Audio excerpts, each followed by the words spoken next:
Agora vamos para a nossa palavra. Jeremias 31 a 34. Jeremias 31 a 34. Eu vou passar rápido aqui, nós já falamos no culto passado, mas nós vamos adiante hoje. Eis que dias vêm, diz o Senhor, em que farei uma aliança nova com a casa de Israel e com a casa de Judá. Não conforme a aliança que fiz com seus pais, no dia em que os tomei pela mão, para os tirar da terra do Egito, porque eles invalidaram a minha aliança, apesar de eu os haver desposado, diz o Senhor. Mas esta é a aliança que farei com a casa de Israel, depois daqueles dias, diz o Senhor. Porei a minha lei no seu interior, e a escreverei no seu coração, e eu serei o seu Deus, e eles serão o meu povo. E não ensinará mais cada um a seu próximo, nem cada um a seu irmão, dizendo, conheci o Senhor, porque todos me conhecerão, desde o menor até o maior deles, diz o Senhor, porque lhes perdoarei a sua maldade, e nunca mais me lembrarei dos seus pecados. Amém? Então, essa nova aliança, ela é vivida quando nós temos a identidade antes do nosso comportamento. Nós falamos isso no culto passado. Então isso muda porque eu não vou fazer o que eu tenho que fazer, eu vou fazer porque eu sou. É a minha identidade ser respeitável. É a minha identidade ser alguém que ama. É a minha identidade ser alguém honesto. É a minha identidade ser alguém trabalhador. Estão entendendo? Eu faço porque eu sou. E aí quando eu sou, eu faço. Eu não faço o que eu tenho que fazer. Eu não faço porque as pessoas esperam de mim. Eu faço porque eu sou. E quando eu sou, o que eu faço se torna leve. Pega esse código. Quando você é, ou seja, quando você faz parte da sua identidade, qualquer coisa que você vai fazer se torna leve. Se está difícil, está complicado, é ali que você tem que focar e pedir para o Espírito Santo mudar em você.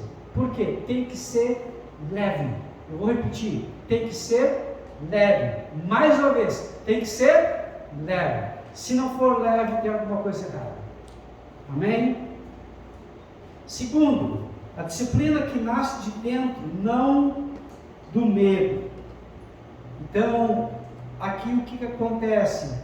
Eu começo a ter domínio próprio, constância, responsabilidade, obediência, mesmo sem plateia, sem ninguém me ver. Isso mostra que eu sou agora uma pessoa mais madura. Mostra que eu não tenho controle religioso, ou seja, eu não faço para me aparecer, eu faço porque eu sou. Eu faço porque é minha identidade. Eu faço porque eu faço parte de mim eu fazer isso. Se torna natural e leve. Terceiro, relacionamento direto com Deus. Ou seja, você não depende de intermediários humanos, você depende apenas de uma vida devocional real. É uma oração sem roteiro. Você sai do domingo e entra na agenda da semana. Ou seja, você apenas faz porque você é.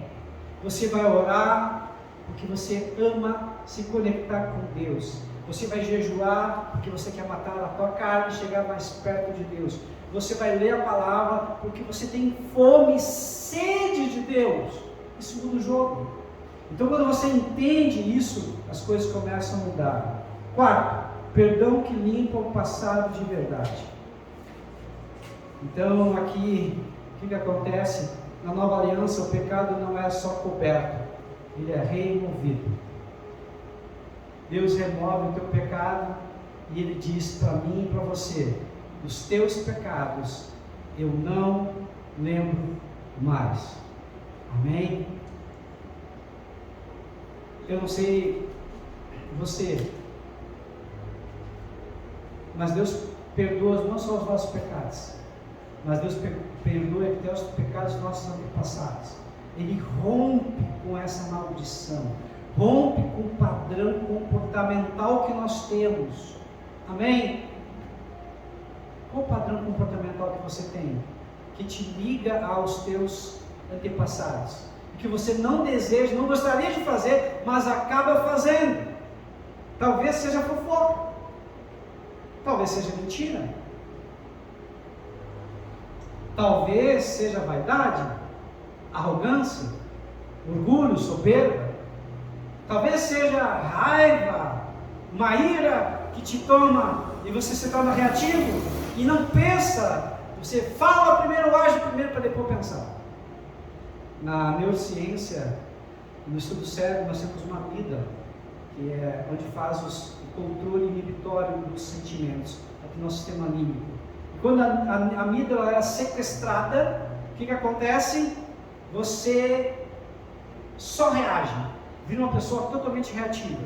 Deus não quer que você seja assim. Por quê? Você fala o que não deve, machuca pessoas que não deveriam, depois não adianta voltar, depois não adianta porque você já feriu. Então você tem que parar e pensar, Senhor, eu preciso ter um domínio próprio, porque o domínio próprio faz parte do fruto do Espírito. Domínio próprio, só precisa entender, tem uma figura de linguagem que mostra o que é o domínio próprio. Domínio próprio é um cavalo selvagem, ele tem força, ele tem poder, mas esse cavalo selvagem foi domesticado, agora foi colocado na cela, numa reina. Você tem domínio e controle sobre ele. Amém?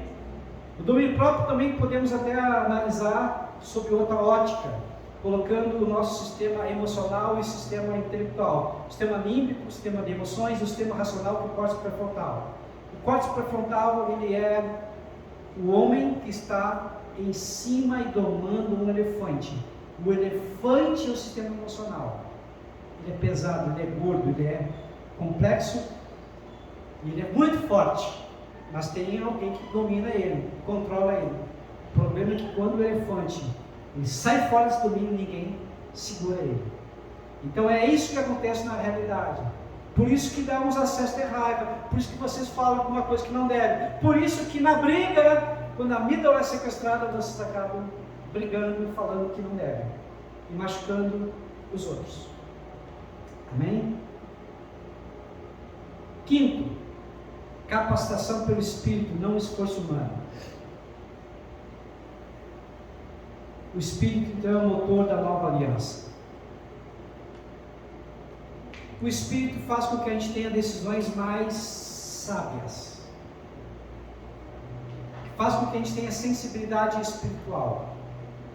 Autoridade para dizer não, botar limites. Coragem para dizer sim. E você não vive na força do teu braço.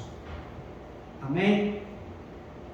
Como eu preciso dessa capacitação do Espírito. Como você precisa dessa capacitação do Espírito. Algumas pessoas têm mais dificuldade que outras de dizer não. Algumas falam não com muita facilidade e normalidade. Outras pessoas, por sua vez, têm uma dificuldade enorme para dizer não. Quando você está movido e guiado pelo Espírito Santo, você vai dizer não com autoridade. Você vai se posicionar como alguém que é filho ou filha de Deus. Mas também o Espírito Santo ele te dá força para dizer sim. Como assim, pastor, dizer sim? Tem momentos que você tem que dizer sim, mas você vai procrastinando, você vai empurrando com a barriga, você tem medo das consequências. Mas o Espírito Santo diz: seja o teu sim, sim, e o teu não, não. O que passar disso é do maligno. Então nós temos que nos posicionar, saber o momento certo de dizer sim e o momento certo para dizer não. E essa sensibilidade, quem nos proporciona é o Espírito Santo de Deus. Somente Ele que nos diz exatamente em qual circunstância, em qual momento dizer sim ou qual momento dizer não. Quando você está na carne, é o momento de dizer sim, você diz não. É o momento de dizer não, você diz sim. Você troca tudo. Por isso que nós precisamos da sabedoria do alto. Não é a sabedoria da terra, é a sabedoria do alto. Essa sabedoria do alto nos dá discernimento de saber dizer sim na hora de dizer sim e dizer não na hora de dizer não. Só Deus sabe todas as coisas. Amém? Dores e necessidades que a nova aliança supre. Agora preste atenção, porque aqui está o ouro puro. Culpa e vergonha. Qual é a resposta da nova aliança em relação à culpa e vergonha? Perdão definitivo. Amém? Sem aquele loop emocional que não chega a lugar nenhum, sem autopunição espiritual. Deus pega o meu pecado, o teu pecado, o nosso pecado e lança no mar do esquecimento, e dos meus pecados não lembra mais. Amém? E 1 João diz: se o teu coração te acusa, maior é Deus que o teu coração. Então o que acontece na realidade, queridos? A culpa e a vergonha não tem que ter mais lugar na minha vida, na tua vida. Eu já falei outras vezes, não vou repetir. Tem pessoas que vivem com a culpa, carregam o fardo da culpa. Sabe o que eu digo para elas? Pega uma folha 4, ou melhor, até uma cartolina, e coloca bem grande, gigante, assim a palavra culpa. Começa a riscar. Amém? Deu para entender? Porque o que a palavra de Deus diz? Não te pertence mais a culpa, nem a vergonha, porque o Senhor já te perdoou, o Senhor já te purificou de todo pecado, e dos teus pecados não lembra mais.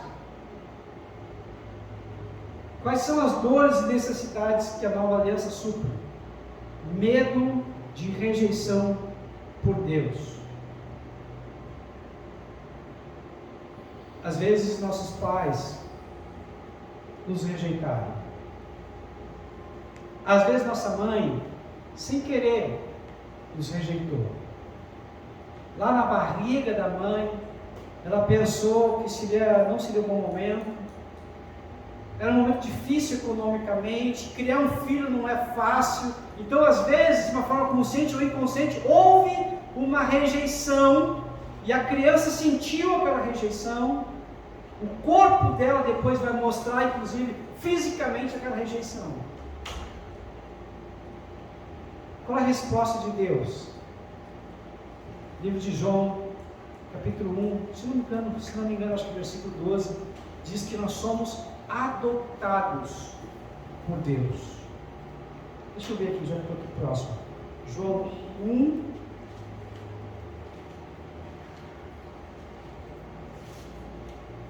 um 12, vamos ver se eu acho. Isso, João 12. Contudo, aos que o receberam, aos que creram em seu nome, deu-lhes o direito de se tornarem filhos de Deus. Ou seja, o que nós fomos? Adotados. Em Romanos capítulo 11 fala que nós antigamente não éramos filhos, nem herdeiros, estávamos afastados, mas agora fomos enxertados na oliveira, e a oliveira representa o reino de Deus.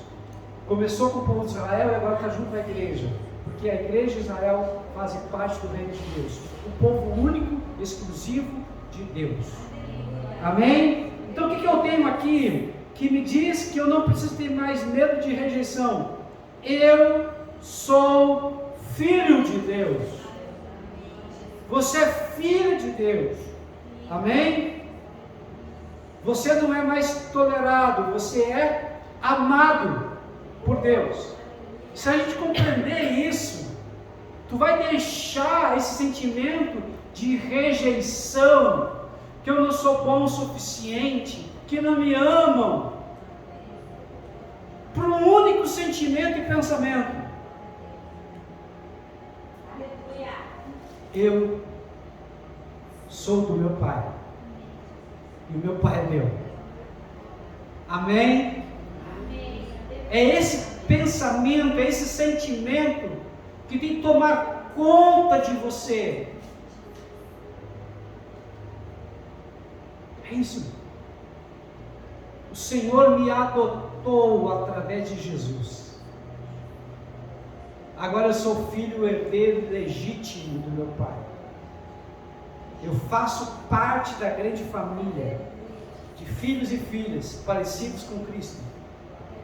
Irmão de Jesus, o primogênito, não é mais unigênito, é o primogênito de Deus.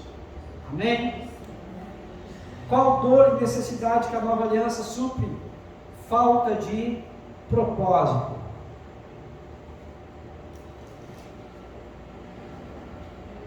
Ou seja, eu tenho um chamado e eu tenho uma missão. Como assim, pastor, eu tenho um chamado? Tem uma música que diz, né, que eu tenho um chamado. Você tem um chamado. Qual é o chamado? O chamado é ganhar almas. O chamado é buscar vidas para Jesus. Qual é a minha missão? É o id ao mundo inteiro e pregar o evangelho a todas as criaturas, a todas as pessoas. Amém? Esse é o nosso chamado, essa é a nossa missão, esse é o nosso propósito. Nós aqui temos uma missão aqui na igreja: tornar verdadeiros e frutíferos discípulos de Jesus. Eu, você, nós temos que nos tornar verdadeiros e frutíferos discípulos de Jesus. Como assim, pastor? Um verdadeiro e frutífero discípulo. Primeiro, verdadeiro, por quê? Porque tem falsos. E frutífero, por quê? Tem discípulo que não frutifica. Em João capítulo 15, versículo 7. João 15, 7. Diz: se vocês permanecerem em mim, e as minhas palavras permanecerem em vocês, pedirão o que quiserem e lhes será concedido. Amém?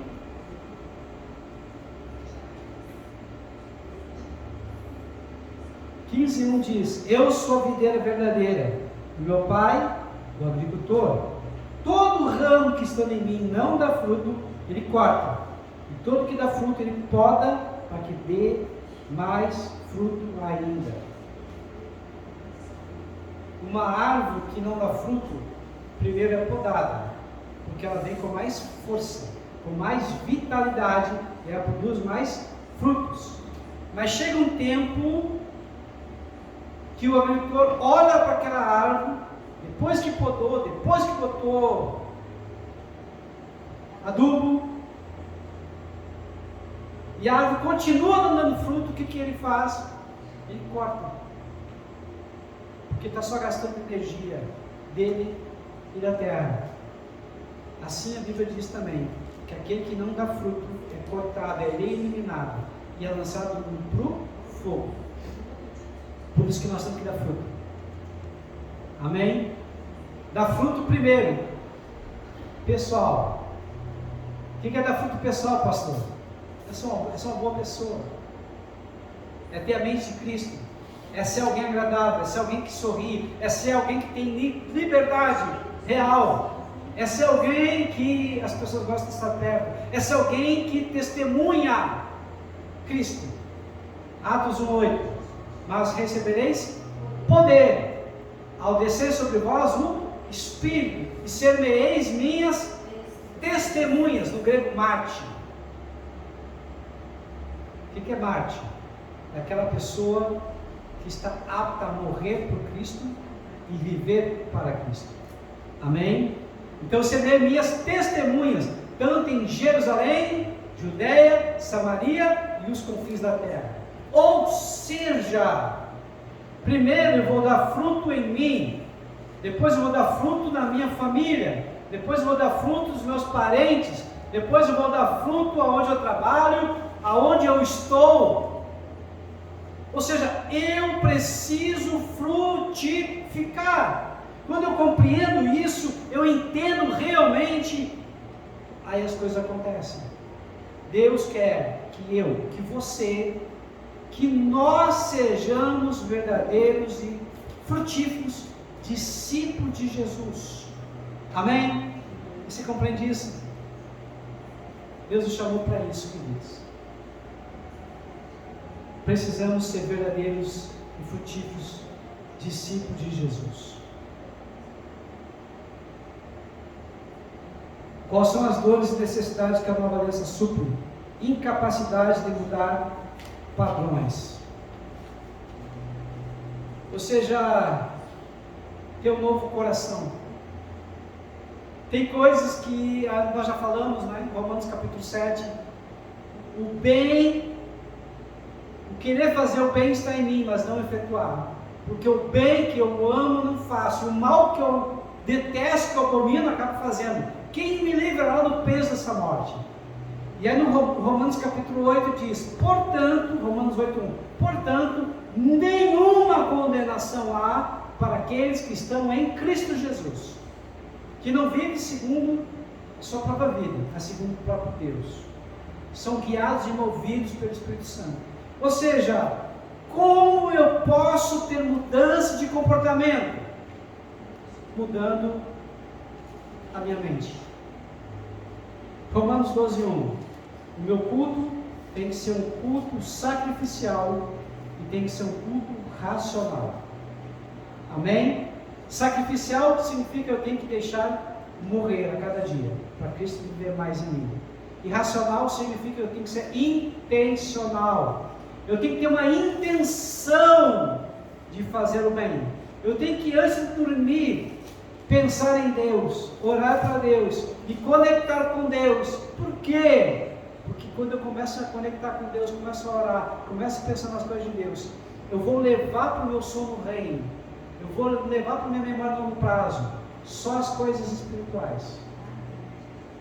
Eu vou deixar que o Espírito e a minha própria biologia limpe tudo que é de ruim naquele dia. E quando eu me levanto de manhã, a primeira coisa que eu faço é me conectar com Deus. Eu oro, eu agradeço, eu louvo, eu adoro, eu leio, eu interpreto, eu busco conexão com Deus. Para quê? Para que aquele meu dia seja um dia fabuloso, maravilhoso, vitorioso. Eu coloco na minha agenda aquilo que eu quero fazer de uma forma intencional, lógica, para a glória de Deus. Amém? Eu não vou empurrar com a barriga, eu vou fazer o que tem que ser feito. Comece pelo quê, pastor? Comece pelo mais difícil. Comece pelo mais trabalhoso. Comece por aquilo que vai dar mais trabalho para te fazer. Porque logo de manhã, geralmente, é onde você vai ter mais energia. Mas estou falando para pessoas que são matutinas. A gente chama de cronótipo. Cronótipo é, você tem mais energia de manhã. Mas tem pessoas que têm mais energia de tarde. Aí já não vale o que eu estou falando. Você tem que ver como está a tua energia durante o dia. Tem algumas pessoas que se levantam às 6 da manhã, mas se acordam realmente às 10. Como assim, pastor? Entre 6 e 10, eu fico mais ou menos subconsciente. Entre 6 e 10, fico como se fosse um zumbi. Aí depois das 10 horas, opa, me acordei. Estão entendendo? Então você vai ter que olhar e avaliar como é que funciona o teu cronotipo.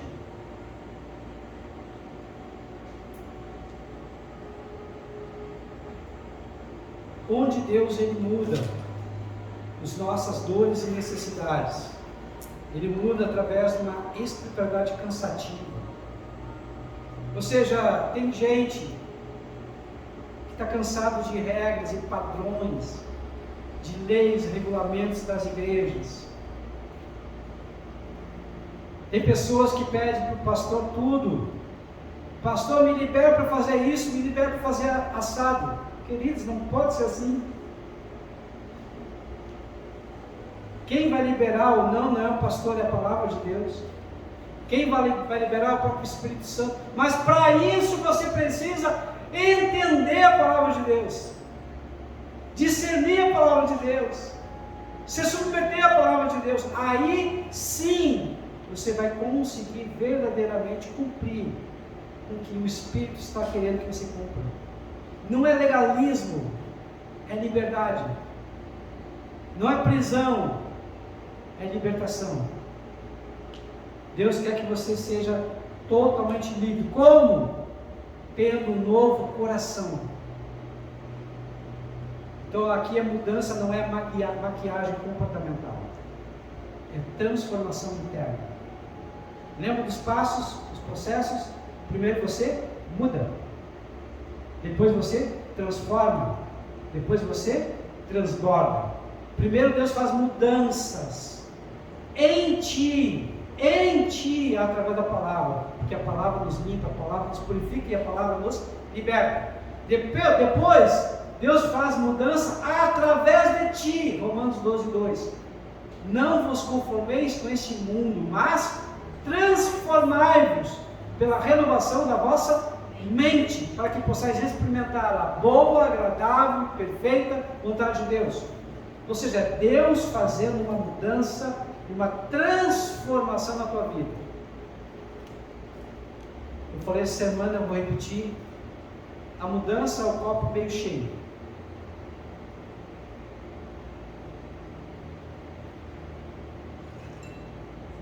A mudança é o copo meio cheio. A transformação é o copo cheio. E o transbordo é uma torneira pingando, jorrando, e o copo transbordando. Amém? Primeiro passo, o copo meio cheio. Pastor, o que seria um copo meio cheio? Você está alegre, você está feliz, você está contente. Você é uma pessoa grata por Deus, por tudo que Deus faz na tua vida. O que seria uma pessoa transformada? Você consegue influenciar as pessoas que estão ao teu redor. Você consegue falar de Deus, compartilhar, testemunhar, ganhar almas. O que seria transbordar?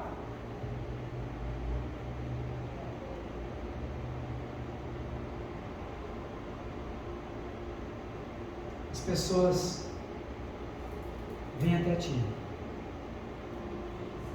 e bebem de tudo que você já tem.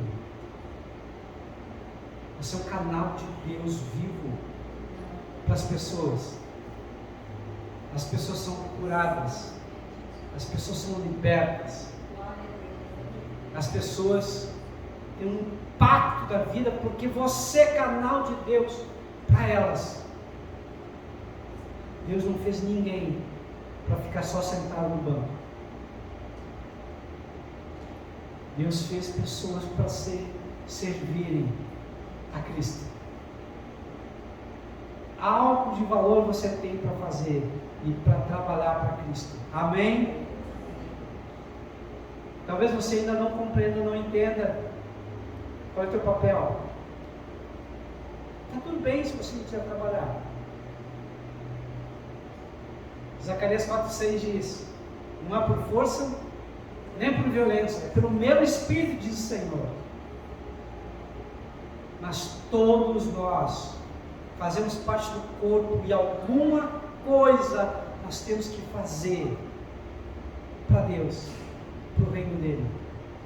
E Deus nos chama para sermos ativos, para fazer alguma coisa de poderosa para o reino. Amém? De sermos úteis para o reino de Deus.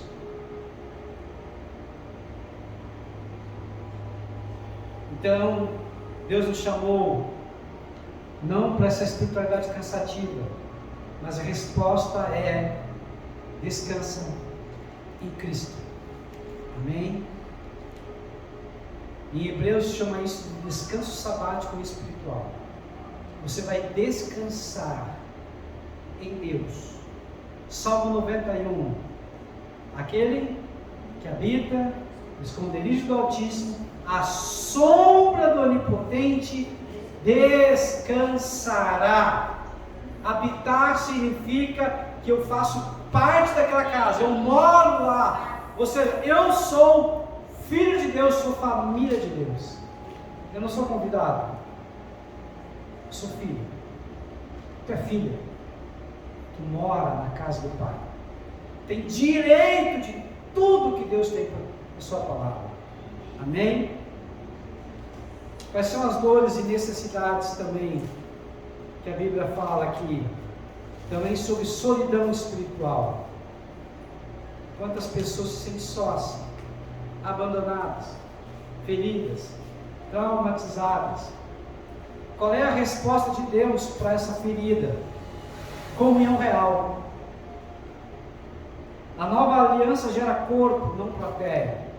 Nós fazemos parte, somos interdependentes. Um depende do outro, um tem que vibrar para a conquista do outro, um tem que estar feliz com o testemunho do outro. Está entendendo? Se alguém cresce, se ele cresceu, eu posso crescer. Se ele conseguiu, eu posso conseguir. Se ele pode, eu também posso. Por quê? O Deus dele é o mesmo meu. Deus não faz acepção de pessoas. Amém? Deus ama todos. E a palavra de Deus, ela é a mais democrática possível. Porque é para todos. Branco, preto, negro, índio, pobre, rico. Não importa a cor, não importa a classe social. A palavra é para todos. O que vai realmente importar é: eu aceito ou não aceito? Eu me posso, acesso ou não? E aí preciso de fé para isso.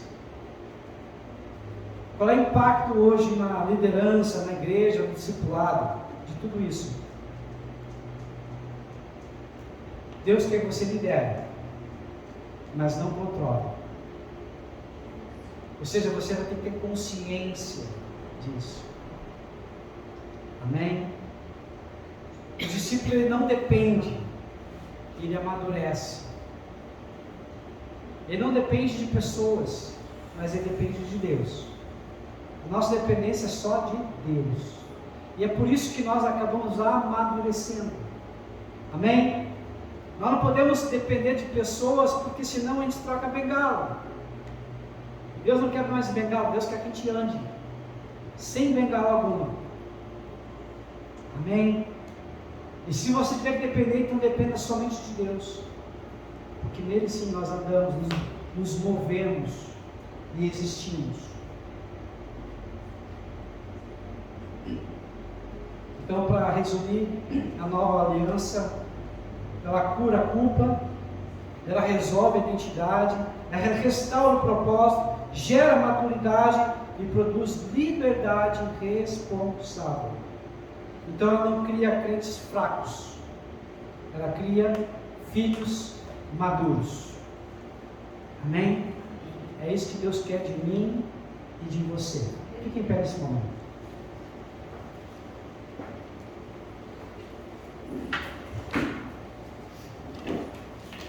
Deus, Ele quer que a gente venha crescer. O crescimento de Deus é esse.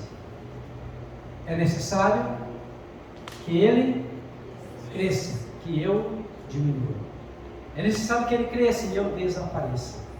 Amém? Essa é a oração de hoje. É isso que eu gostaria que você compreendesse, entendesse e praticasse no seu dia a dia. Ou seja, lembra todos os dias. Que área? Que comportamento? Que atitude eu preciso fazer melhor? Que atitude eu tenho que abandonar? Que atitude eu preciso alcançar? Que habilidade que eu não tenho que eu preciso ir atrás? Que vai glorificar Deus. Amém? Deu para entender, queridos, hoje? Faça isso. Cada dia, peça para o Espírito Santo de Deus mudar algo na tua vida. Talvez seja o teu tom de voz. Talvez você seja um pouco agressivo, rude. talvez seja a expressão facial que o corpo fala. Quando você fala, a tua cara não é amistosa. Não sei. Esteja sensível para ouvir a voz de Deus e deixar que o Espírito Santo mude o que precisa ser mudado.